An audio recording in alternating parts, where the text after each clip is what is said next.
Hello my dear students. हमने work done के बारे में सीखा। हमने वर्क डन के डिफरेंट केसेस देखे। अगर फोर्स वेरिएबल होता है तो वर्क डन कैसे फाइंड करना है, फोर्स कांस्टेंट होता है तो वर्क डन कैसे फाइंड करना है, ग्राफिकली हम कैसे फोर्स को डिफाइन कर सकते हैं, और वर्क डन कितने टाइप के होते हैं, पॉजिटिव वर्क डन का क्या मतलब है, नेगेटिव वर्क डन का क्या मतलब है, और जीरो वर्क डन का क्या मतलब है, ये हम सब कुछ देख चुके हैं। अब हम पर्टिकुलर फोर्स, अलग अलग कैटेगरी के फोर्स लेके देखेंगे और उनके कारण वर्क डन कैसे फाइंड करेंगे वो हम देखने वाला है। ओके, तो सबसे फर्स्ट कैटेगरी जो हम देखेंगे, सबसे फर्स्ट कैटेगरी हम देखेंगे वर्क डन बाय ग्रेविटी। अब हमको पता है ग्रेविटी क्या है। वर्क डन बाय ग्रेविटी मतलब जो अर्थ का फोर्स है, ओके, उसके कारण जो वर्क डन होता है वो कैसे हम फाइंड करेंगे। ओके, तो यहाँ पर हम एक ग्राउंड ले लेते हैं। ये हमारा ग्राउंड है। ओके, ये ग्राउंड है और इस ग्राउंड पर से अगर कोई बॉडी एच हाइट से नीचे मूव कर रही है, ओके, एम जी डाउनवर्ड है और वो इस वर्टिकल डाउनवर्ड डायरेक्शन में एच डिस्टेंस कवर करती है। ओके, तो यहाँ पर हमको दो केस लेना है। Case number one, vertical downward motion. Okay, vertically downward motion, vertically downward motion. Okay, जिसमें हम बात करेंगे वर्टिकली डाउनवर्ड मोशन, जिसमें हम बात करेंगे कोई बॉल जो है या कोई बॉडी जो है वो H height vertically downward move कर रही है, जैसा हमने यहाँ डायग्राम में देखा है। ओके, तो हम बात करेंगे इन दोनों के बीच का एंगल का। तो यहाँ पर theta is equal to 0 degree होगा। ओके, और फोर्स जो कि है एम जी, और इस mg को हम कांस्टेंट मानकर चलेंगे।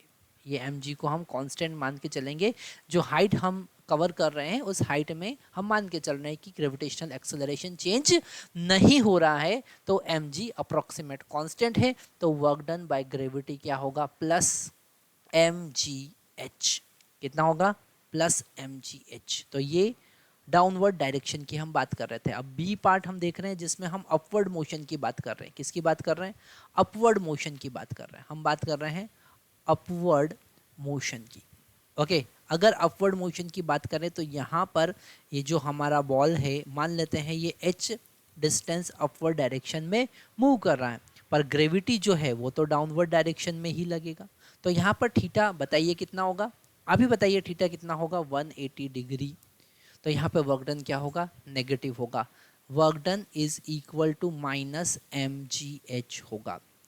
तो मेरे प्यारे बच्चों, आपको एक बात ध्यान रखना है, जब कभी ग्रेविटी के कारण वर्क डन आपको फाइंड करना है तो डाउनवर्ड मोशन में वर्क डन पॉजिटिव और अपवर्ड मोशन में वर्क डन नेगेटिव आपको लेना पड़ेगा। ओके, अब हम एक स्पेशल थर्ड केस देख रहे हैं।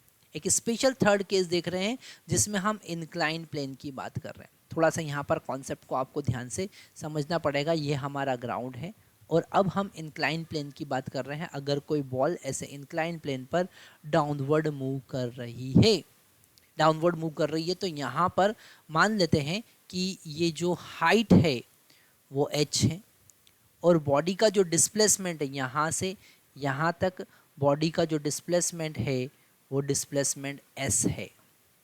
ओके, वो डिस्प्लेसमेंट एफ है, एस है, और बॉडी पर फोर्स जो लग रहा है mg डाउनवर्ड लग रहा है।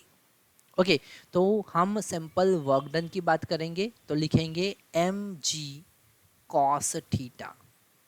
ओके, cos थीटा में थीटा क्या है? थीटा फोर्स और डिस्प्लेसमेंट के बीच एंगल है।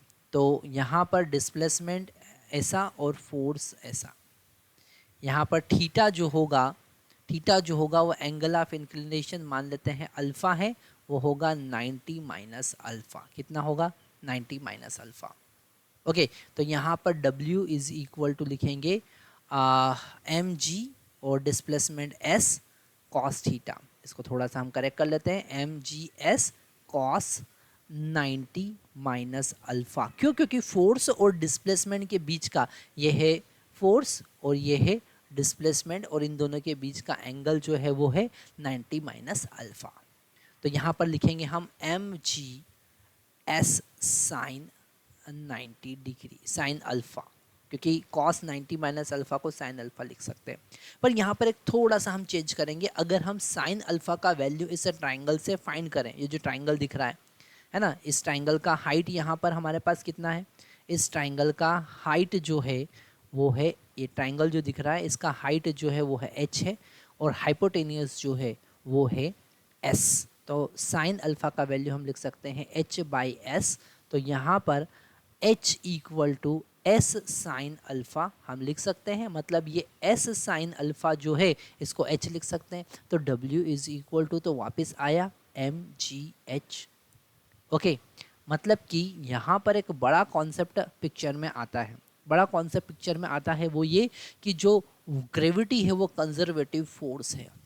ग्रेविटी जो है वो कंजर्वेटिव फोर्स है, उसका वर्क डन जो होता है वो पाथ पे डिपेंड नहीं करता है, वो इनिशियल और फाइनल पोजीशन पे डिपेंड करेगा, वो केवल वर्टिकल डिस्प्लेसमेंट पे डिपेंड करेगा। ठीक है, आप अगर उसको किसी भी पाथ पर ले जाओ, जैसे हम यहाँ पर एक यहाँ पर हम एक अलग अलग केसेस देखते हैं, है ना, जैसे कि ये एच हाइट है, एच हाइट है और ये है आपका ग्राउंड। ओके, आप वर्टिकल डाउनवर्ड लेकर आ रहे हो बॉडी को, एच हाइट।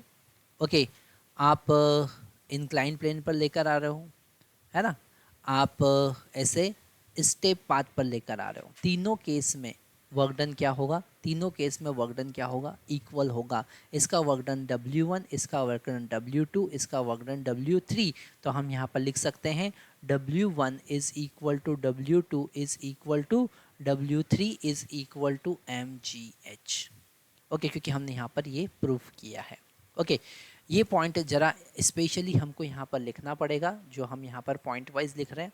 क्या पॉइंट लिखना पड़ेगा हमको, यहाँ पर लिख सकते हैं कि gravity is a conservative force. क्या लिखना है, ग्रेविटी इज अ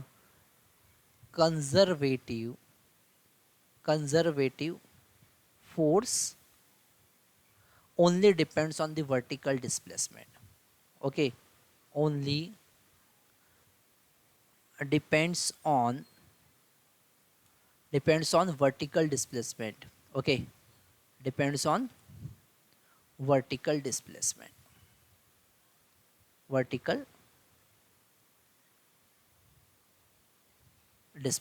केवल वर्टिकल डिस्प्लेसमेंट पे डिपेंड करेगा। ओके, एच पे डिपेंड करेगा। अगर वर्टिकल डिस्प्लेसमेंट अपवर्ड है तो माइनस mgh, डाउनवर्ड है तो प्लस mgh। ओके, और इसी से रिलेटेड हम अब एक न्यूमेरिकल आगे करने वाले हैं। ओके, तो हम अभी बात कर रहे हैं वर्क डन बाय ग्रेविटी, और इससे रिलेटेड आपकी स्क्रीन पर एक न्यूमेरिकल गिवन है, क्वेश्चन में गिवन है।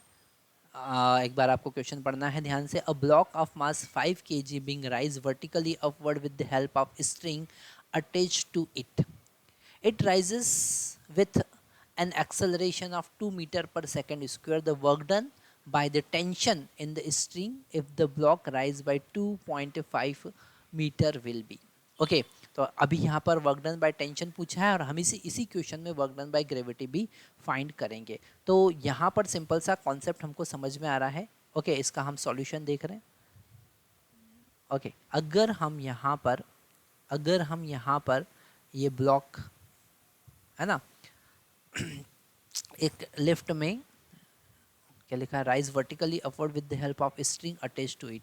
तो यहाँ पर एक ब्लॉक हमारे पास रखा हुआ है, ओके, जिसका मास है 5 kg, और ये अपवर्ड डायरेक्शन में मूव कर रहा है एक स्ट्रिंग की हेल्प से, है ना, जिसका टेंशन T है। तो हमको पता है नीचे mg लगेगा। ओके, तो यहाँ पर T इज इक्वल टू होगा mg प्लस ma। कितना होगा, mg प्लस ma। तो T is equal to mg plus a, मतलब T is equal to m का वैल्यू 5 है, g का वैल्यू यहाँ पर 10 ले लेते हैं, और a का वैल्यू 2 है। तो ये हो जाएगा 12 into 5 that is equal to 60 newton. Okay, तो वर्क डन हमको पता, फोर्स हमको पता चला। अब हमको वर्क डन बाय फाइंड करना, वर्क डन बाय टेंशन। तो फोर्स इनटू डिस्प्लेसमेंट s, और s का वैल्यू कितना दे रखा है, 2.5 मीटर। तो यहाँ पर 60 इंटू 2.5 को 5/2 लिख सकते हैं। तो ये हो जाएगा 30, और ये हो जाएगा 150 जूल। कितना आया आंसर 150 जूल। इसी का एक और पार्ट हम अब सॉल्व करते हैं जो क्वेश्चन में नहीं गिवन है पर हमको सॉल्व करना है। ये ए पार्ट हो गया। ओके, हम बात कर रहे हैं यहाँ पे वर्क डन बाय टेंशन की। अब हम बात करेंगे B part, work done by gravity.